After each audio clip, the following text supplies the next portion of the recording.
My name is Alok Kanoja. I'm a psychiatrist and co-founder of Healthy Gamer. We're an organization that is devoted to gamers becoming healthier, happier, and optimizing their play.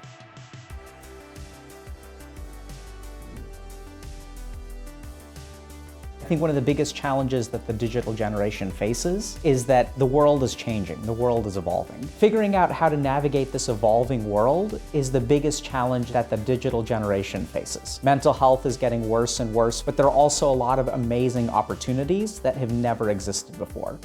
There are two basic principles that I tend to work with. The first is that not all people are the same.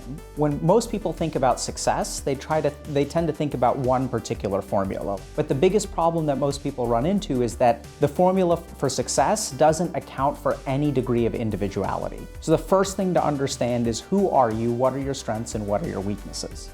The second major principle that I tend to work with is to focus on an action orientation instead of an outcome orientation. In this too, society tends to really focus on outcomes. People will ask you about your grades, they'll ask you about how much money you make, and so no one really cares about what you do, they only care about what you achieve. The big paradox there is that in order to get the best achievement, you actually need to focus not on achieving, but on acting. So oddly enough, a big part of what I teach is to focus on the actions. What do you do on a given basis?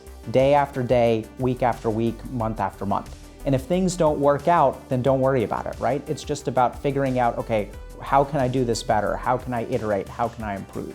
One of the biggest successes I feel like I've had so far is a little bit strange. It's actually walking away from some of my successes. So a lot of times people will sort of think that in order to be successful, you have to follow a particular plan or track. And I kind of did that. I went to medical school and became a psychiatrist. And so one of the things that I'm the most proud of is actually walking away from that and starting to work on digital mental health, to start streaming on Twitch, to really go to the people that I care about, working with gamers. And so I'm so proud of actually everything that's grown out of that decision. The decision to actually walk away from being a doctor full-time, walking away from Harvard Medical School and starting to become a tiny little streamer on the internet and trying to help the digital generation and gamers with their mental health. And so far it's worked out great, and it's probably the decision that I'm the most proud of.